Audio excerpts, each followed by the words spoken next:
నమస్కారం, ఘంటారావానికి స్వాగతం. ముందుగా ప్రధానాంశాలు. 2025 గల కేంద్ర నిధులు సంక్రాంతి నాటికి ఖర్చు చేయాల్సిందేనన్న సీఎం. రాష్ట్రంలో 3000 ఫుడ్ ప్రాసెసింగ్ యూనిట్ల ఏర్పాటుకు నిర్దేశం. నీటి కేటాయింపుల్లో తెలంగాణకు అన్యాయం జరగలేదన్న ఏపీ. రాజకీయ కారణాలతో నీళ్లిస్తే జల యుద్ధాలు వస్తాయని వాదన. ఇకపై 10 గంటల ముందే రైల్వే రిజర్వేషన్ వివరాల తొలి చార్ట్. బెర్త్ కోసం చివరి క్షణంలో హైరానా పడకుండా వెసులుబాటు.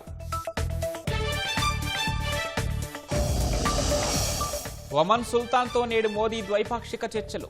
స్వేచ్ఛా వాణిజ్య ఒప్పందానికి అవకాశం.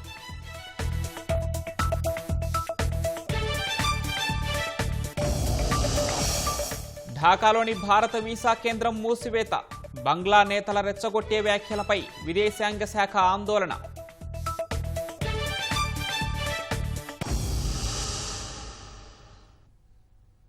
కేంద్ర ప్రాయోజిత పథకాలను పూర్తి స్థాయిలో వినియోగించుకోకపోవడం సరికాదని ముఖ్యమంత్రి చంద్రబాబు స్పష్టం చేశారు. ఖర్చు పెట్టకుండా మిగిలిపోయిన కేంద్ర నిధుల్ని జనవరి 15 నాటికి ఖర్చు చేసి తీరాలని తేల్చి చెప్పారు. రాష్ట్ర వ్యాప్తంగా 3000 ఫుడ్ ప్రాసెసింగ్ యూనిట్లను ఏర్పాటు చేయాలని నిర్దేశించారు.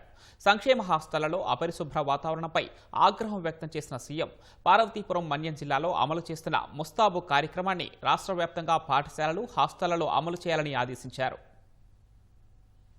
సచివాలయంలో ముఖ్యమంత్రి చంద్రబాబు అధ్యక్షతన కలెక్టర్ల సదస్సు తొలి రోజు దాదాపు 10:30 గంటల పాటు సాగింది. వేర్వేరు శాఖలపై సమీక్ష సందర్భంగా సీఎం చంద్రబాబు అధికారులకు దిశానిర్దేశం చేశారు. ఫుడ్ ప్రాసెసింగ్ రంగంలో కనీసం 1,00,000 కోట్ల మేర పెట్టుబడులు రావాలని ఆకాంక్షించారు. 20 లక్షల కోట్ల పెట్టుబడులు సాకారమైతే 22 లక్షల మందికి ఉద్యోగాలు వస్తాయన్నారు. దావోస్కు వెళ్లే నాటికి 538 ఒప్పందాలకు సంబంధించిన పెట్టుబడుల గ్రౌండింగ్ జరగాలని లక్ష్యం నిర్దేశించారు. ఇక్కడ మొత్తం కలిసి 20 లక్షల కోట్ల రూపాయల పెట్టుబడులు, 22 లక్షల మందికి ఉద్యోగాలు as on today either MoUs or cabinet clear చేసిన ప్రాజెక్ట్స్. 30 days లో ల్యాండ్ అలొకేషన్ చేసి క్యాబినెట్ క్లియరెన్స్ ఇచ్చి దగ్గర 12 లక్షల కోట్ల రూపాయలు పెట్టుబడులు, 538 ఎంఓయూలు క్లియర్ చేయాలి, గ్రౌండ్ చేయాలి బిఫోర్ గోయింగ్ టు దావోస్. ఇవన్నీ కూడా మనం క్లియర్ చేయాలంటే మీరు ఎట్టి పరిస్థితుల్లో on war footing day to day basis లో మీరు రివ్యూ చేస్తే తప్ప ఇది సాధ్యం కాదు. ఇంకొక పక్కన ఎంఎస్ఎంఈ పార్క్ లిమిట్కి 55 phase 1 లో చేశాం, phase 2 45 చేశాం, phase 3 వీరైన తొందరలో ఇది ఫస్ట్ వీక్ అనుకున్నాం, 75 చేయాల్సిన అవసరం ఉంది. అప్పుడు 175 కాన్స్టిట్యున్సీస్ ఎంఎస్ఎంఈ పార్క్లు వస్తాయి. అక్కడి నుంచి 1 family 1 entrepreneur అనే కాన్సెప్ట్ మనం ముందుకు పోతాం.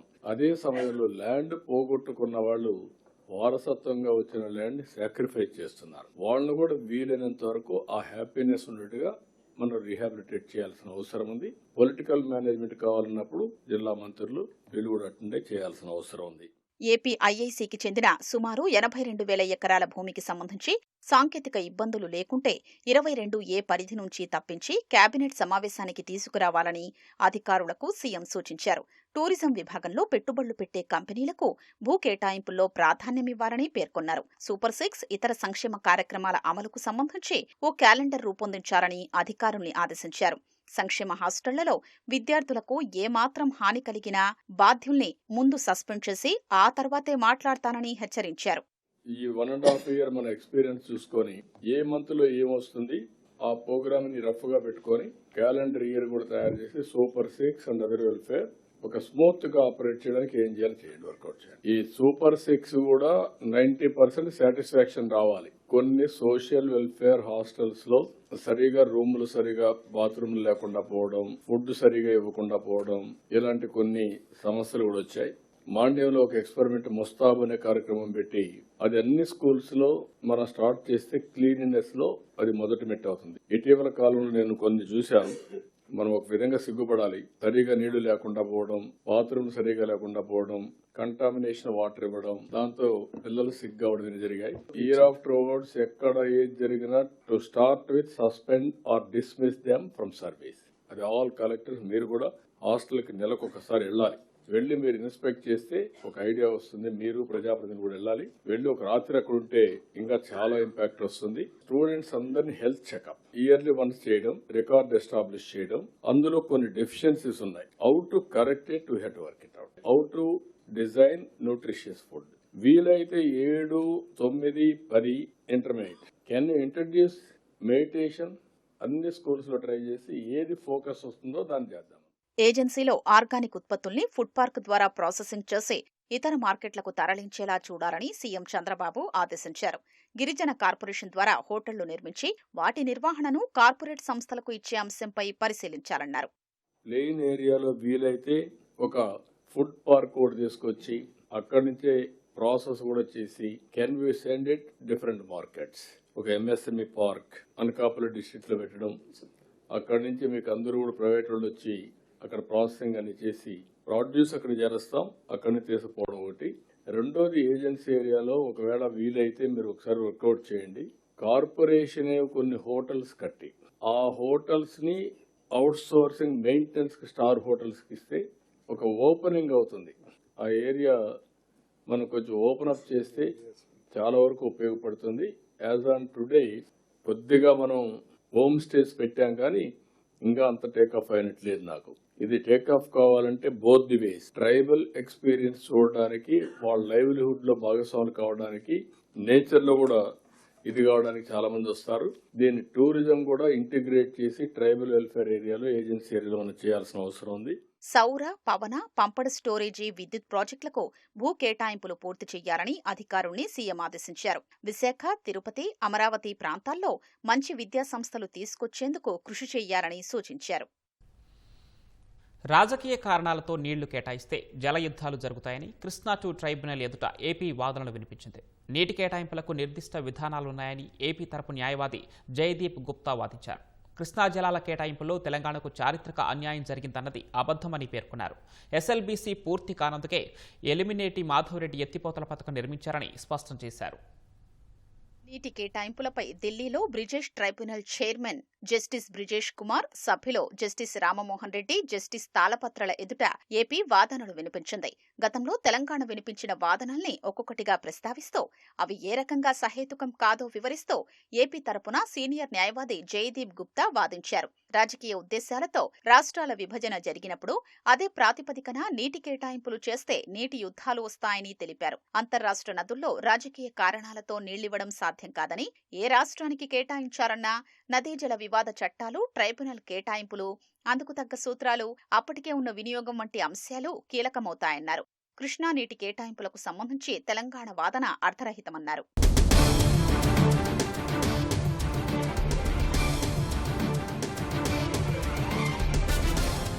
తుంగభద్ర నీటి కేటాయింపుల్లో తమకు చారిత్రక అన్యాయం జరిగిందంటూ తెలంగాణ చేసిన వాదన తప్పని జయదీప్ గుప్తా తెలిపారు. 1944లో జరిగిన ఒప్పందం ప్రకారం మద్రాస్, హైదరాబాద్ కు సమానంగా జలాలు కేటాయించారన్న వాదనలో నిజం లేదన్నారు. ఆ ఒప్పందం ఉద్దేశం ఆర్డీఎస్, కేసీ కాలువలకు సహాయం అందించడమేనన్నారు. కుడివైపు కాలువను కేసీ కాలువతో, ఎడమ ఒడ్డు కాలువను ఆర్డీఎస్ తో పోల్చడం అనేది ఊహాజనితమన్నారు. బచావట్ ట్రైబ్యునల్ తుంగభద్ర కేటాయింపులకు ఒక అధ్యాయాన్ని కేటాయించి వాటిని ప్రాజెక్టుగా నిర్దిష్టంగా నిర్ణయించిందని తెలిపారు.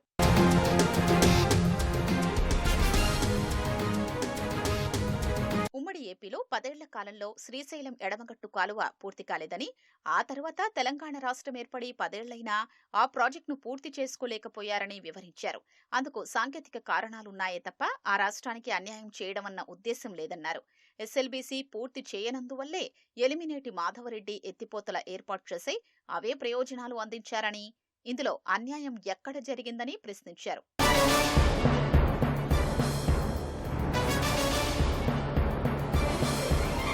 సాగర్ ఎడమ కాలువ కింద తెలంగాణలో ఆయకట్టు తగ్గిందన్న వాదన తప్పని వాదనలు వినిపించారు. గోదావరి నుంచి పెన్నాకు నీళ్లు తీసుకెళ్లండని చెబుతూనే పోలవరం, బనకచర్ల, పోలవరం, నల్లమల సాగర్ అనుసంధానానికి అనుమతించొద్దంటూ తెలంగాణ సుప్రీంకోర్టులో కేసులు దాఖలు చేస్తోందని పేర్కొన్నారు. ఇదేం తీరని ప్రశ్నించారు. దేశంలో మేనేజ్మెంట్ విద్యార్థులకు మంచి భవిష్యత్తు ఉందని, చిత్తశుద్ధితో అవకాశాలని అందిపుచ్చుకోవాలని ఒడిశా గవర్నర్ కంభంపాటి హరిబాబు అన్నారు. విశాఖలోని ఐఐఏఎం స్నాతకోత్సవంలో ఆయన పాల్గొన్నారు. ఈ కార్యక్రమానికి హైకోర్టు విశ్రాంత న్యాయమూర్తి జస్టిస్ సోమయాజులు హాజరయ్యారు. కోర్సు పూర్తి చేసిన విద్యార్థులకు పట్టాలను అందజేశారు. విలువలు, క్రమశిక్షణ పాటించడం వల్ల ఉన్నత స్థానానికి చేరుకునే అవకాశం ఉంటుందని హరిబాబు సూచించారు. జీవితంలో నిబద్ధత చాలా కీలక పాత్ర పోషిస్తుందని జస్టిస్ సోమయాజులు అన్నారు. This is a moment of pride and achievement. You step into the world at a time of extraordinary transformation. Rapid technological change, artificial intelligence, digitalization, global economic uncertainty, climate challenges, and evolving business models are reshaping every sector. These realities undoubtedly present challenges, but they also offer unprecedented opportunities. The quality of your decisions, the values you uphold, and the impact you create will collectively shape our economic and social future. Some of the top leaders of the business community in the world today are Indians. And many of them are not from conventionally the A-grade business schools, but they have all achieved what many people thought was impossible. They are heading the greatest corporations in the world, leading them with style, leading them with precision, leading them with a lot of earning and earning good name in the process. That was possible for that generation. I'm sure it will even be easier for this generation. Amaravati growth and infrastructure corporation limited ఎండీగా విశ్రాంత IAS అధికారి షొంఠి వెంకటరత్న శ్రీనివాస్ బాధ్యతలు స్వీకరించారు. CRDA ప్రధాన కార్యాలయంలోని తన ఛాంబర్లో బాధ్యతలు చేపట్టారు. ఈ సందర్భంగా పలువురు అధికారులు, సిబ్బంది ఆయనకు శుభాకాంక్షలు తెలిపారు. భారీ మౌలిక వసతుల ప్రాజెక్టులు, పీపీపీ నమూనాలు, మౌలిక వసతుల వంటి రంగాలలో ఆయన అందించిన సేవలు అభివృద్ధికి విలువైన మార్గదర్శకంగా నిలిచాయి. సీఎం చంద్రబాబు ఆయన్ని Amaravati growth and infrastructure corporation లిమిటెడ్కు ఎండీగా నియమించారు. అమరావతి నిర్మాణంలో భాగంగా గ్రీన్ఫీల్డ్ విమానాశ్రయం, ఎన్టీఆర్ విగ్రహం, స్మార్ట్ పరిశ్రమలు, ఐకానిక్ వంతెన, స్పోర్ట్స్ సిటీ, రివర్ ఫ్రంట్ అభివృద్ధి, రోప్వే, ఇన్నర్ రింగ్ రోడ్తో పాటు ప్రత్యేక ప్రాజెక్టు పనులు శ్రీనివాస్ ఆధ్వర్యంలో జరగనున్నాయి. పాడేరు గురుకుల, కేజీబీబీ విద్యార్థుల సమస్యలపై ఈటీవీ కథనానికి మంత్రి లోకేష్ స్పందించారు. చలికాలంలో విద్యార్థులకు తగిన వసతులు కల్పించాలని అల్లూరు జిల్లా కలెక్టర్కు ఆదేశాలు జారీ చేశారు. విద్యార్థులు ఆరోగ్యానికే తమ మొదటి ప్రాధాన్యత అని ఎక్స్ వేదికగా స్పష్టం చేశారు. చిన్నారులకు తగిన వసతులు కల్పించి వెంటనే సమస్యను పరిష్కరించాలన్నారు. రాష్ట్రంలోని వ్యవసాయ, వైద్య, సంప్రదాయ, సాంకేతిక విద్య విశ్వవిద్యాలయాలన్నింటికీ కలిపి రాష్ట్ర ప్రభుత్వం ఏకీకృత చట్టం తీసుకురానుంది. ఏపీ ప్రభుత్వ విశ్వవిద్యాలయాల ఏకీకృత చట్టం 2025 పేరుతో దీన్ని తీసుకొస్తుంది. చట్ట రూపకల్పనకు ఏర్పాటు చేసిన కమిటీ ముసాయిదాను ప్రభుత్వానికి సమర్పించింది. వచ్చే అసెంబ్లీ సమావేశాల్లో ఈ బిల్లును ప్రవేశపెట్టనున్నారు. రాష్ట్రంలోని 20 విశ్వవిద్యాలయాలకు సంబంధించి ఉన్న 8 చట్టాల్లో ఏకరూపత లేని నిబంధనలను పరిష్కరించేందుకు దీన్ని రూపొందించారు. పరిశ్రమ, విద్యా సంస్థ సమీకృత భావనను తీసుకొచ్చేందుకు కొత్తగా గవర్నర్ల బోర్డు బీఓజీని నియమిస్తారు. అన్ని వర్సిటీలకు కులపతిగా గవర్నర్ ఉంటారు. ఇప్పటి వరకు వీసీలకు గరిష్ట వయోపరిమితి నిబంధన లేదు. ఇప్పుడు 65 ఏళ్ల నిబంధన తీసుకురానున్నారు. 3 ఏళ్ల పదవీ కాలం లేదా 65 ఏళ్ల వయసు, ఇందులో ఏది ముందైతే దాన్ని పరిగణలోనికి తీసుకుంటారు. రెక్టార్ పోస్ట్ను ప్రో వైస్ ఛాన్సలర్గా మార్పు చేయనున్నారు. ఇన్వెస్ట్ ఇన్ వైజాగ్ పేరిట ఈ నెల 19 నుంచి 21 వరకు విశాఖలో 11వ ప్రాపర్టీ షో నిర్వహించనున్నట్లు క్రెడాయి ప్రతినిధులు తెలిపారు. గాదిరాజు ప్యాలెస్లో 3 రోజుల పాటు జరిగే ఈ ప్రాపర్టీ షోను ప్రజలు వినియోగించుకోవాలని పిలుపునిచ్చారు. విశాఖలో స్థిరాస్తి కొనుగోలుకు ఆసక్తి చూపే వారికి ఇదో మంచి వేదికని తెలిపారు.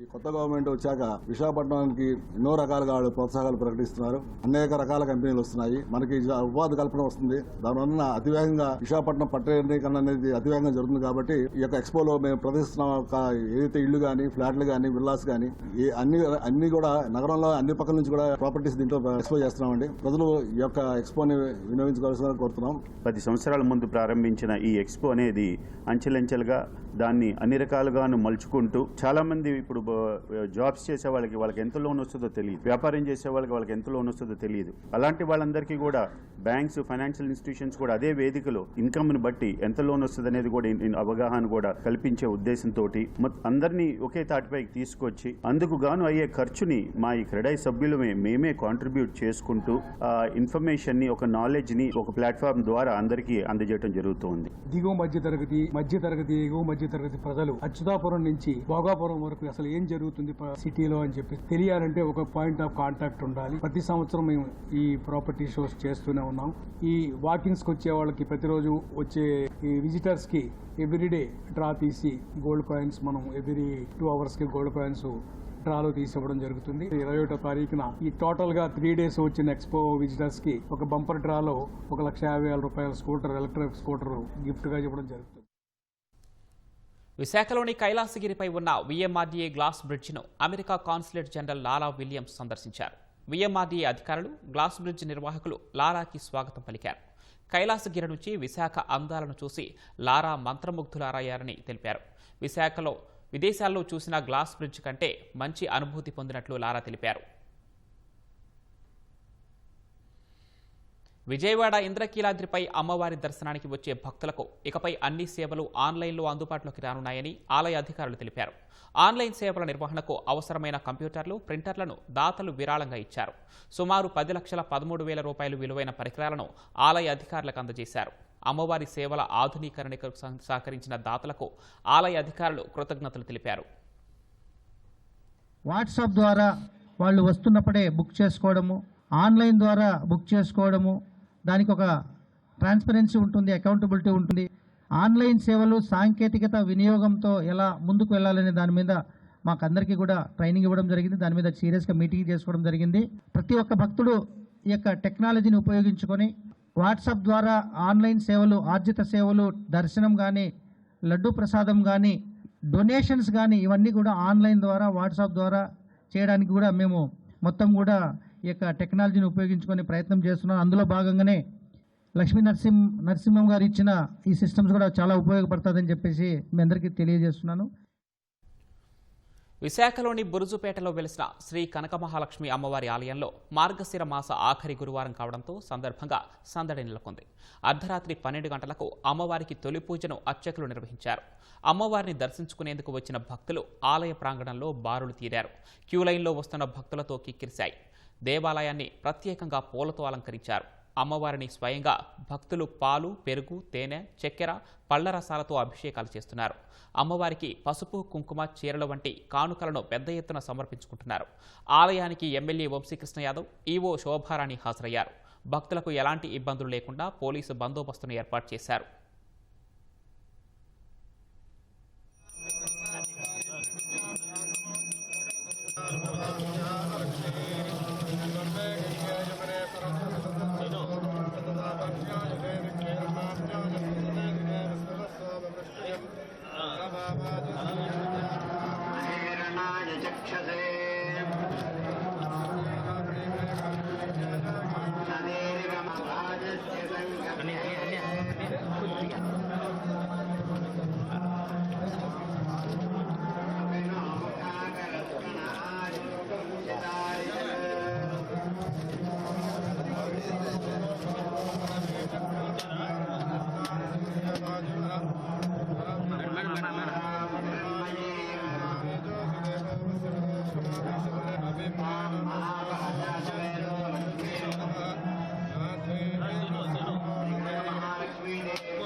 శ్రీ కనకమహాలక్ష్మి అమ్మవారి దేవస్థానంలో మార్గశిర మాసోత్సవాలు 21వ తారీఖు నుంచి వైభవంగా జరుగుతున్నాయి. అమ్మవారికి గురువారాలు ప్రీతిపాత్రమైనవి. ఇప్పటికి 3 గురువారాలు అయినాయి. ఈరోజు 4వ గురువారం, అంటే బుధవారం రాత్రి 12 గంటల నుంచి మొదలవుతుంది. ఇది ఆఖరి గురువారం. భక్తులు అధిక సంఖ్యలో వస్తారు. రాత్రి 12 గంటలకి దేవస్థానం వారి తొలి అభిషేకంతో మొదలవుతుంది. 1:30కి భక్తులకి దర్శనం ఇవ్వటం ప్రారంభమవుతుంది. వచ్చే భక్తులకి ఎటువంటి ఇబ్బంది లేకుండా మనం రన్నింగ్ టెంపరీ టాయిలెట్స్ ప్లస్ నిరంతరాయంగా మంచినీళ్లు, పాలు, బిస్కెట్స్, బటర్ మిల్క్ లాంటివి క్యూ లైన్స్లో ఇస్తున్నాము. అయినటువంటి గుడి గోపురములు లేకుండా బహిరంగ మండపంలోనే ప్రతిష్ఠించి నన్ను పూజించి మీరు సకల శుభములు పొందండి అని చెప్పి అమ్మవారు చెప్పినటువంటి ప్రకారముగా ఆ గుడి కట్టడం విరమించుకుని ఎవరంతట వారే స్వహస్తములతోటి అమ్మవారి యొక్క స్పర్శ, అమ్మవారిని కొబ్బరికాయ కొట్టి పసుపు కుంకుమలు వేసి పూజా ద్రవ్యముల చేత అమ్మవారిని నేరుగా పూజించుకునేటువంటి సాంప్రదాయం కలిగినటువంటి అత్యంత మహిమాన్వితమైనటువంటి శ్రీ కనక మహాలక్ష్మి అమ్మవారి యొక్క దేవాలయం యొక్క ప్రాశస్త్యం అది.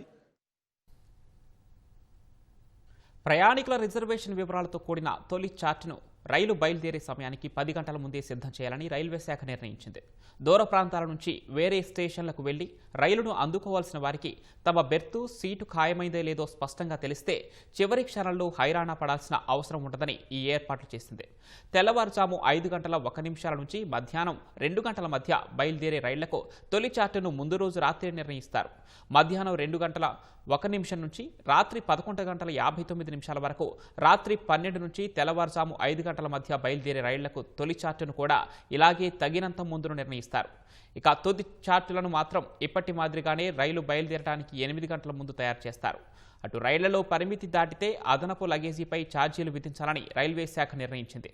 ఏసీ 3 టైర్ స్లీపర్ క్లాసుల్లో 40 కిలోల, ఏసీ ఫస్ట్ క్లాసులో 70 కిలోలు, జనరల్ బోగిలో 35 కిలోల వరకు లగేజీని అనుమతించనున్నారు. ఈ పరిమితి దాటితే అదనంగా ఛార్జీలు వసూలు చేయాలని రైల్వే శాఖ నిర్ణయించింది. ఇథియోపియా తర్వాత ఒమన్ చేరిన ప్రధాని నరేంద్ర మోదీకి ఘన స్వాగతం లభించింది. మస్కట్ విమానాశ్రయంలో ఒమన్ ఉప ప్రధాని సయ్యద్ షిహాబ్ స్వాగతం పలికారు. హోటల్కు చేరుకున్న ప్రధాని మోదీకి ప్రవాస భారతీయులు స్వాగతం పలికారు. స్థానిక కళాకారులు ఒమన్ సాంప్రదాయ నృత్యాన్ని, భారతీయ కళాకారులు రాజస్థాన్ ఘూమర్, గుజరాతీ, కర్ణాటక సాంప్రదాయ నృత్యాలను ప్రదర్శించారు. 70 ఏళ్ల భారత్ ఒమన్ దౌత్య సంబంధాలను వర్ణించే ప్రదర్శనను మోదీ వీక్షించారు. సుల్తాన్ హైతమ్ బిన్ తారిక్ ఆహ్వానం మేరకు 2 రోజుల ఒమన్ పర్యటనలో భాగంగా ప్రధాని మోదీ అక్కడి అగ్రనాయకత్వంతో చర్చలు జరపనున్నారు. ద్వైపాక్షిక భాగస్వామ్యం, ప్రాంతీయ, ప్రపంచం ముందు సవాళ్లపై చర్చించనున్నారు.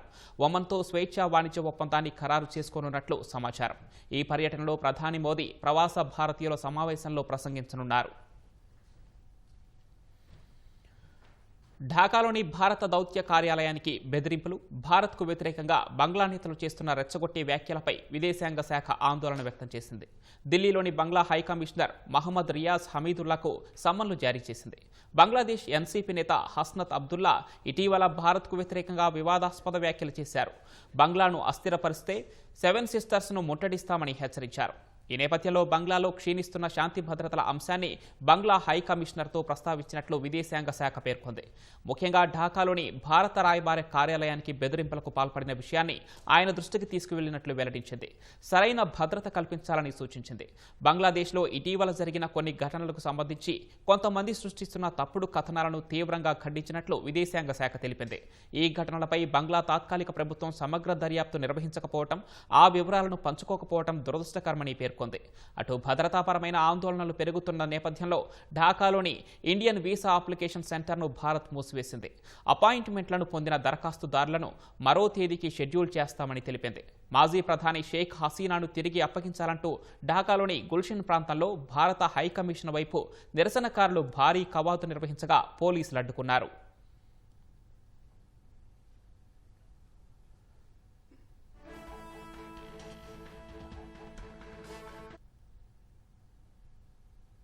ఎవరికైనా ఒక సమాచారం కావాలంటే ముందుగా గుర్తుకు వచ్చేది గూగుల్. సినిమా, స్పోర్ట్స్, రాజకీయాలు ఇలా ప్రపంచంలో ఏ అంశమైనా తెలుసుకోవడానికి ఎక్కువగా ఆధారపడేది గూగుల్ పైనే. మరి అలాంటి గూగుల్లో ఈ ఏడాది జరిగిన పరిణామాల్లో ప్రజలు ఏ విషయాలను ఎక్కువ శోధించారు? ముఖ్యంగా భారతీయులు ఎలాంటి అంశాలను గూగుల్ చేశారు? 2025 ముగింపు దశకు చేరుకోవడంతో ఈ ఏడాది భారతీయులు అత్యధికంగా వెతికిన అంశాల జాబితాను గూగుల్ వెల్లడించింది. వాటిలో ఏ అంశాలు టాప్లో ఉన్నాయో ఈ కథనంలో చూద్దాం.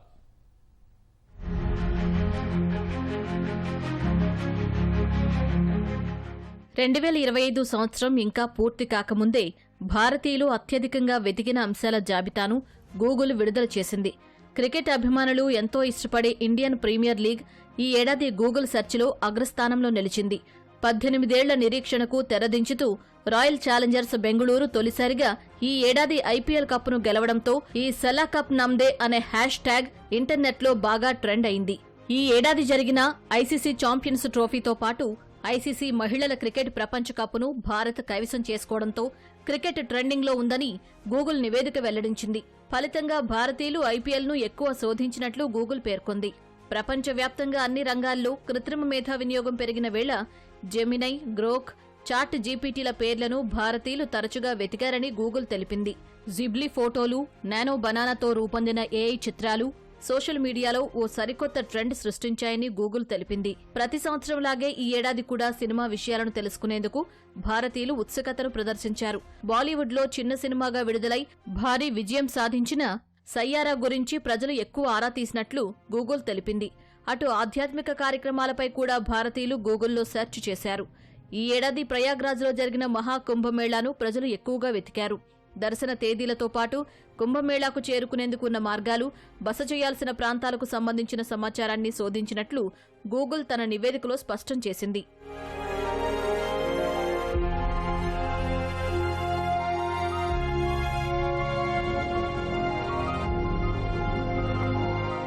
దేశంలో గాలి నాణ్యతపై భారతీయులు ఎక్కువగా గూగుల్లో సెర్చ్ చేశారు.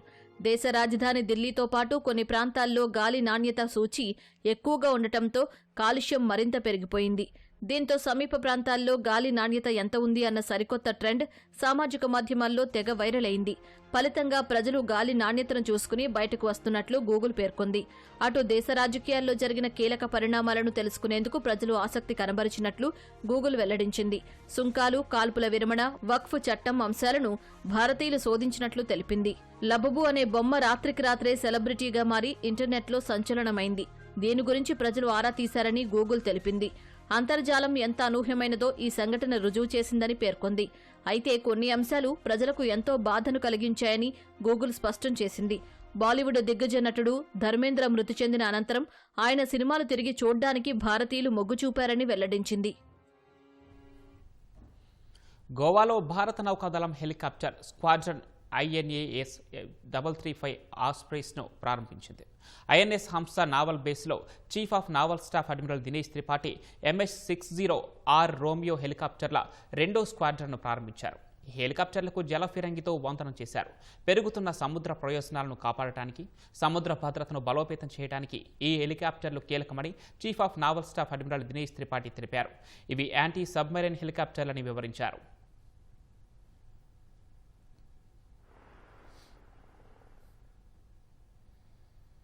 ఒడిశాలోని గంజాం జిల్లా గోపాల్పూర్లో పీఎం శ్రీ కేంద్రీయ విద్యాలయం జోనల్ స్థాయి సైన్స్ ఎగ్జిబిషన్లో ఓ క్యాలిక్యులేటర్ అందరి దృష్టిని ఆకర్షించింది. 11వ తరగతి విద్యార్థి అంశుమన్ ఆ క్యాలిక్యులేటర్ను రూపొందించాడు. 10వ తరగతిలో ఉన్నప్పుడు మ్యాథ్స్లోని అంకగణితం అధ్యాయం తనకు కష్టంగా అనిపించేదని అంశుమన్ తెలిపాడు. ఆ లెక్కలను సులభంగా పరిష్కరించేందుకు చేసిన ప్రయత్నంలో వచ్చిన ఆలోచనే ఈ క్యాలిక్యులేటర్ రూపకల్పనకు కారణమైందని చెప్పాడు. సాధారణ క్యాలిక్యులేటర్కు ఇది పూర్తిగా భిన్నమైందని, గుర్తుండని ప్రత్యేక గణిత సూత్రాలను కూడా అప్పటికప్పుడు చెబుతుందని పేర్కొన్నాడు. నిర్మాణ రంగ పనుల లెక్కలు చేసేవారికి తాను తయారు చేసిన క్యాలిక్యులేటర్ బాగా ఉపయోగపడుతుందని అంశుమన్ తెలిపాడు.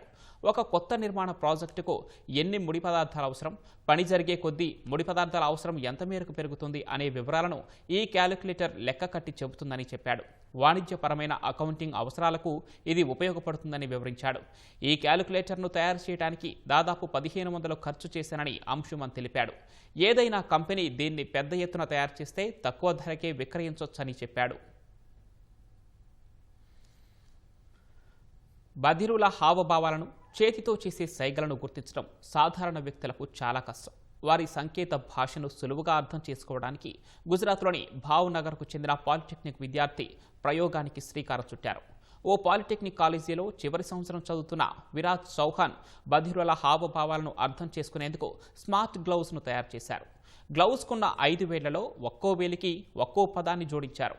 బధిరుల ఆ గ్లౌజ్ చేతికి ధరించి ఒక వేలు చూపితే ఆ పదం, దాని అర్థం డిస్ప్లే అవుతుంది. ప్రస్తుతానికి ఆహారం, నీళ్లు, వాష్రూమ్ వంటి ఆప్షన్స్ కనిపిస్తాయని విరాజ్ తెలిపాడు. ఈ గ్లౌస్ను కాలేజీ మినీ ప్రాజెక్టులో భాగంగా తయారు చేసినట్లు వెల్లడించారు. ఈ ప్రాజెక్టును మరింత అభివృద్ధి చేస్తే బధిరుల సంకేతాలను సులువుగా అర్థం చేసుకోవచ్చని విరాజ్ వివరించారు. కర్ణాటకలోని ఉత్తర కన్నడ జిల్లాలో ఓ పక్షికి చైనాకు సంబంధించిన GPS ట్రాకర్ను అధికారులు గుర్తించారు. కార్వార్ తీర ప్రాంతంలో అనుమానాస్పద వస్తువును మోస్తున్నటువంటి ఒక సముద్ర పక్షిని స్థానికులు గుర్తించారు.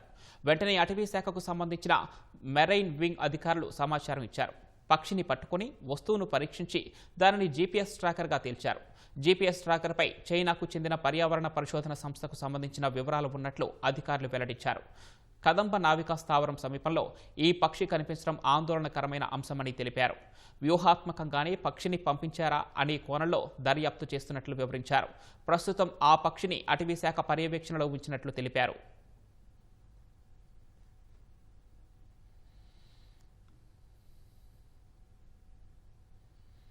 రాజధాని అమరావతిలో 51,000 కోట్ల రూపాయల విలువైన పనులు వివిధ దశల్లో జరుగుతున్నాయని మంత్రి నారాయణ వెల్లడించారు. జనవరిలో సీడ్ యాక్సిస్ రోడ్డుని మంగళగిరితో అనుసంధానిస్తామని చెప్పారు.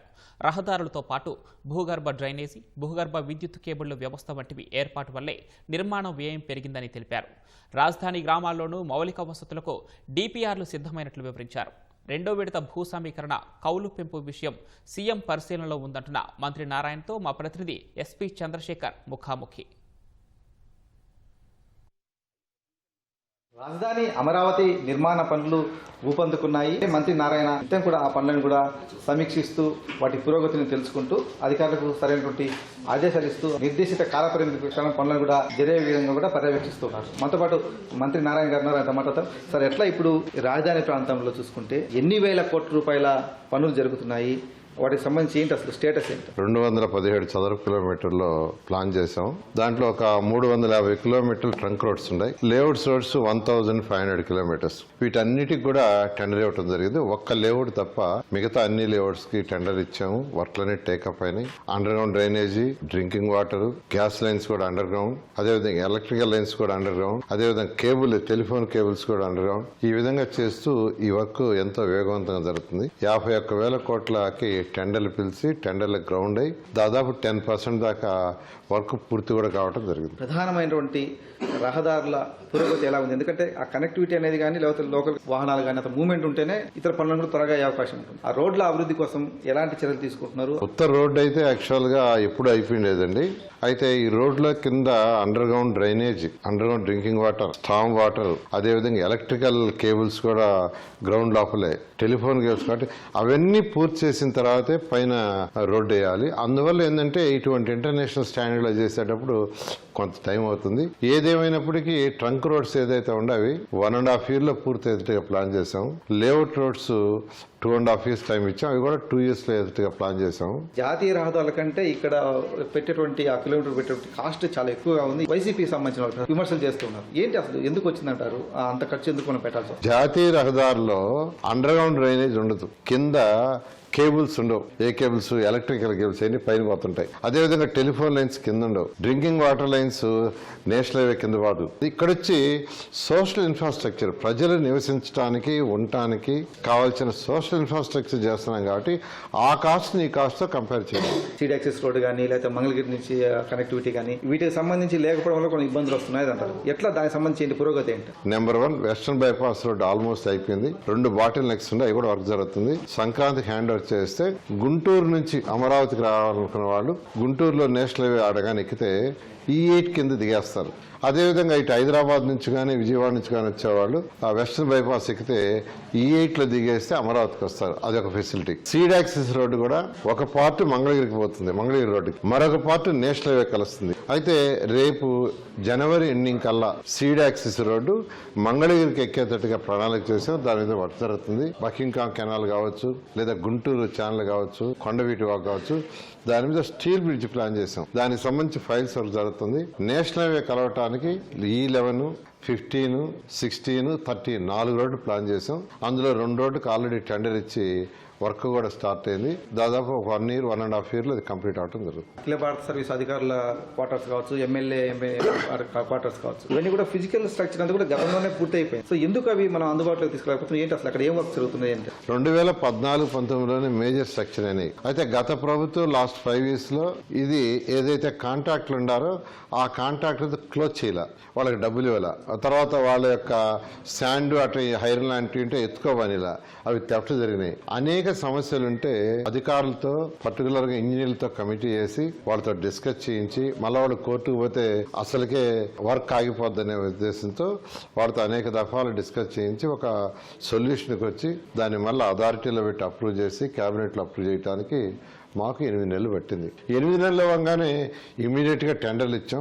ఇది భవనాలకు ఇచ్చాము, రోడ్లకు ఇచ్చాం, ట్రైన్కి ఇచ్చాం. ఈ లోపల వర్షాలు రావటం ఒక 4 నెలలు వర్షాలతో. అయితే వర్షాలు బాగానే వర్క్ టేకప్ చేశారు, ఎంతో వేగవంతంగా చేస్తున్నారు. ఈ భవనాలన్నీ కూడా మార్చ్ ఎండింగ్ లోపల కంప్లీట్ చేసి అధికారులు ఇవ్వడానికి ప్రయత్నిస్తున్నారు. ఉద్యోగులకు సంబంధించిన బిల్డింగ్స్ కూడా ఉన్నాయి. సో వాళ్ళందరూ కూడా దాదాపు 5,000 మంది ఉద్యోగులు ఎంతమంది వచ్చి ఇక్కడ పనిచేస్తే ఉంటుంది. ఇక్కడ ఉంటే కనుక కొంత ఎకడమిక్ యాక్టివిటీ కూడా ఈ ప్రాంతంలో డెవలప్ అయ్యే అవకాశం ఉంది కదా. సో వాళ్ళు ఎప్పుడు లోపల వచ్చే అవకాశం ఉంది? నెక్స్ట్ అకాడమిక్ ఇయర్ కన్స్ట్రక్షన్ జరుగుతుంది. ప్రతి దగ్గర క్లబ్ హౌసెస్ వాళ్ళు వచ్చినప్పుడు హెల్త్ అవసరాలు అంటుంటాయి. అందుకనే ఎస్ఆర్ఎం విట్ 2 ఆర్గనైజేషన్స్ కి మనం మెడికల్ కాలేజ్ కట్టాలి ల్యాండ్ ఇచ్చాం. వాళ్ళు జూన్ లోపల 2 50 బెడెడ్ హాస్పిటల్స్ విత్ ఎమర్జెన్సీ చేస్తున్నారు. అదేవిధంగా 2 కూడా 2 CBSE స్కూల్ స్టార్ట్ చేస్తున్నారు. ఎందుకంటే ఇక్కడికి అధికారులు వస్తే వాళ్ళ పిల్లలకు చదువులు కావాలి కాబట్టి ఇబ్బంది లేకుండా.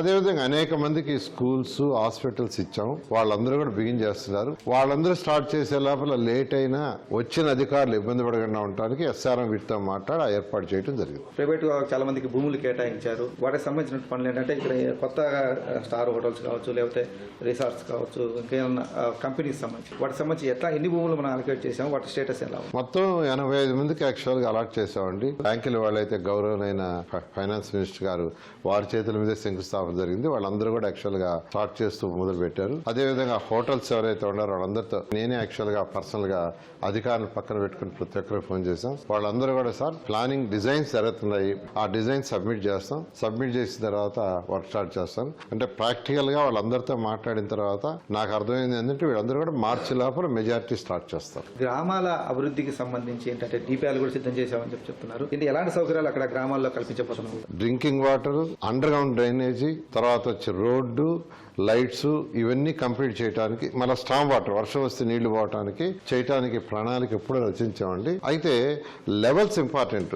రేపు ఉదయం మనం కట్టే సిటీ యొక్క రోడ్లు హైలో ఉండి, వాటర్ లైన్స్ పైనుండి, డ్రైనేజ్ పైనుండి, ఆ విలేజ్లో ఉండే కానీ డౌన్లో ఉంటే నీళ్ళన్నీ అక్కడ నిలిపడిపోతాయి. అటువంటి ఇబ్బంది లేకుండా అవన్నీ స్టడీ చేయమన్నాము.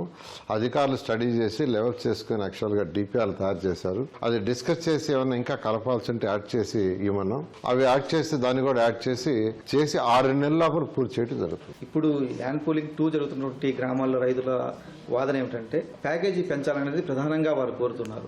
ఏంటి ఇది ప్రభుత్వం దీన్ని ఏమైనా పరిశీలి చేస్తుందా? లేదు. గ్రామాలకు పోతే కూడా వాళ్ళు అడగటం జరిగింది. అడిగినప్పుడు అదే విషయం చెప్పాను. ఆ రోజు రైతు సోదరులు ఫిక్స్ చేశారు. మీరు అందరూ అడుగుతున్నారు కాబట్టి మళ్ళా ఒకసారి యాక్చువల్ గా దాని మీద డిస్కస్ చేశారు. నోటిఫికేషన్ ఇచ్చిన తర్వాత మీతో వస్తాం, డిస్కస్ చేస్తాం. ముఖ్యమంత్రి గారికి వివరించి ముఖ్యమంత్రి గారి యొక్క అనుమతి వారు ఏం చెప్తారో దాని ప్రకారం ముందుకు పోవడం జరుగుతుంది. Thank you sir. Thank you very much. Cameraman కేశవ్తో పూర్ణచంద్రశేఖర్, ఈటీవీ న్యూస్, అమరావతి. రూపాయి పతనం అవుతూనే ఉంది. ఏటికేడు పడటం తప్ప పెరగటం లేదు.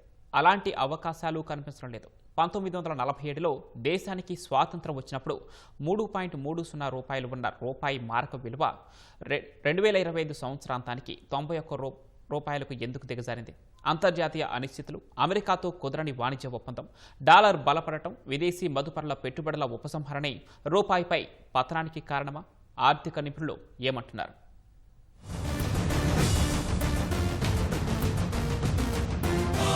అమెరికా డాలర్తో పోల్చితే రూపాయి మారకం విలువ భారీగా తగ్గుతోంది. చరిత్రలో తొలిసారిగా 91 రూపాయల మార్కును కూడా దాటేసింది. 2025 డిసెంబర్ 16న ఒక దశలో 91.14కు దిగజారింది. చివరికి 90.78 వద్ద ముగిసింది. డిసెంబర్ 17న కాస్త కోలుకున్నా నెలాఖరికి పరిస్థితి మరింత ఇబ్బందికరంగా ఉంటుందని మార్కెట్ వర్గాలు అంచనా వేస్తున్నాయి. అమెరికన్ డాలర్తో మారకం విలువ 92కు పడిపోయే అవకాశం ఉందని లెక్కలు వేస్తున్నారు.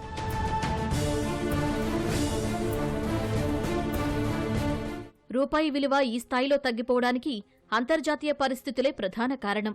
ట్రంప్ అమెరికా అధ్యక్షుడయ్యాక భారత ఉత్పత్తులపై 50% పన్నులు వేశారు. టారిఫ్ దాడితో అమెరికాలో భారత ఉత్పత్తుల ధర భారీగా పెరిగింది. మన వస్తువుల కొనుగోళ్లు భారీగా క్షీణించాయి. అంటే భారత వ్యాపారులు ఆర్జించే డాలర్లు తగ్గిపోయాయి. విదేశాల నుంచి భారత్ దిగుమతి చేసుకునే ఉత్పత్తుల కోసం పెద్ద మొత్తంలో డాలర్లు చెల్లించాల్సి వస్తోంది.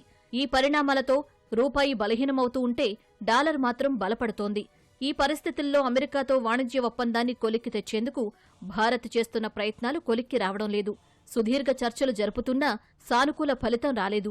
వాణిజ్య ఒప్పందంపై ఏదో ఒకటి తేలేదాకా రూపాయి పతనాన్ని ఆపడం కష్టమని ఆర్థికవేత్తలంటున్నారు. అలాగే స్టాక్ మార్కెట్ల నుంచి విదేశీ మదుపరులు భారీగా పెట్టుబడులు ఉపసంహరించుకుంటున్నారు. ఇటీవల దాదాపు $18 బిలియన్ సంపదను వెనక్కి తీసుకున్నారు. ఇది కూడా రూపాయిని తీవ్రంగా ప్రభావితం చేస్తోంది. రూపాయి పతనం అనేది ఈ సంవత్సరం ఆల్రెడీ 6-7% పడిపోయింది. హిస్టారిక్ హై 91 రూపాయి కూడా దాటేసింది. క్రూడ్ ఆయిలే కానివ్వండి, ఎలక్ట్రానిక్సే కానివ్వండి, బంగారం కానివ్వండి, మనం చాలా ఎక్కువగా ఇంపోర్ట్ చేసుకుంటున్నాం. మనం ఇంపోర్ట్ చేసినప్పుడు ఎక్కువగా చేసేది US డాలర్లు, అంటే US డాలర్కి డిమాండ్ పెరిగింది.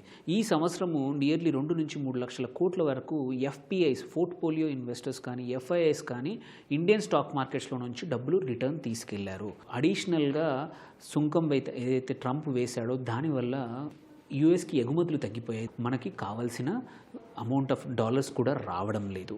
యుఎస్లో కూడా వడ్డీ రేట్లు అధికంగా ఉన్నప్పుడు ఈ పెట్టుబడిదారులు ఎవరైనా సరే అక్కడ పెట్టడానికి తప్ప ఇక్కడికి తీసుకురావడానికి ఎవరు ఎక్కువగా ఆలోచించారు. ఈ ఏడాది రూపాయి విలువ ఏకంగా 6% పైనే క్షీణించింది. ఆసియాలోనే అత్యధిక పతనం భారత కరెన్సీదే. ఇలాంటి సమయంలో ఆర్బీఐ ఏమైనా చేస్తుందా అని అందరూ ఎదురు చూస్తున్నారు.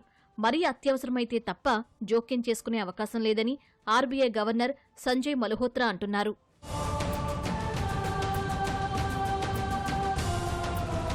రూపాయి గురించి ఆందోళన అవసరం లేదని కేంద్ర ఆర్థిక మంత్రి నిర్మలా సీతారామన్ అన్నారు. డాలర్ బలపడడమే తప్ప మన కరెన్సీ బలహీనపడలేదని స్పష్టం చేశారు. భారత ఆర్థిక వ్యవస్థ బలంగా ఉందనడానికి గత త్రైమాసికం వృద్ధి రేటు, అంతర్జాతీయ ఏజెన్సీలు ఇచ్చిన credit రేటింగ్లే నిదర్శనమన్నారు.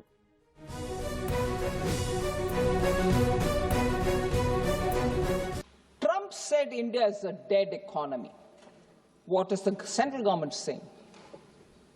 Sir, while the global growth is 3.2%, India is growing at 8.2% last quarter, becoming the fastest growing major economy.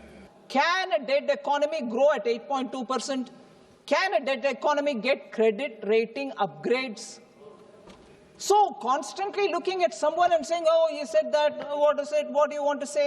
Numbers are saying it, sir. అయితే రూపాయి విలువ మరింత పతనం కాకముందే కేంద్రం జోక్యం చేసుకోవడం మంచిదని నిపుణులు సూచిస్తున్నారు. 85% పైగా చమురు, 60% వంట నూనెలతో పాటు ఎలక్ట్రానిక్ వస్తువులు, ఎరువులు, రసాయనాలు, యంత్రాలను భారత్ దిగుమతి చేసుకుంటోంది. రూపాయి విలువ తగ్గుదలతో ఆయా ఉత్పత్తుల ధరలు పెరుగుతున్నాయి. ఇది రవాణా వ్యవస్థపైన, దేశ ఆర్థిక రంగంపైన ప్రతికూల ప్రభావం చూపుతుందని నిపుణులు హెచ్చరిస్తున్నారు. భారతదేశానికి స్వాతంత్ర్యం వచ్చినప్పుడు అమెరికా డాలర్తో రూపాయి మారకం విలువ 3.30 రూపాయలు.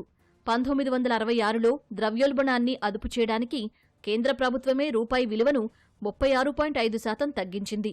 దాంతో 4.76 నుంచి రూపాయి మారకం 7.50కు తగ్గింది. విదేశీ మారక ద్రవ్య నిల్వల లోటును అధిగమించడానికి రూపాయి విలువను 1991 జులై 1న 9%, 3వ తేదీన 11% మేర కేంద్రం తగ్గించింది. అప్పుడు రూపాయి విలువ 17.50 నుంచి 22.70కు దిగజారింది.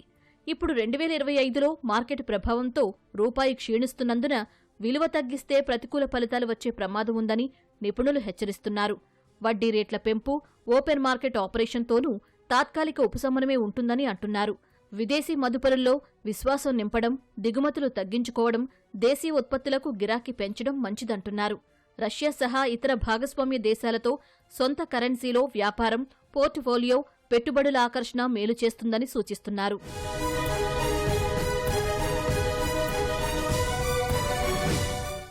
ఇప్పటి పరిస్థితి సరే, స్వేచ్ఛా వాణిజ్యం మొదలయ్యాక ఎప్పుడైనా భారత్ కరెన్సీ స్థిరంగా ఉందా అంటే ఉందనే చెప్పాలి. 1998లో రూపాయి విలువ 41గా ఉండగా 2004కి 45.32కు చేరింది. అంటే 6 ఏళ్లలో 4.32 మాత్రమే తగ్గింది. 10 ఏళ్ల అనంతరం 2014 నాటికి 15.68 పతనమై 60 రూపాయలకు దిగజారింది.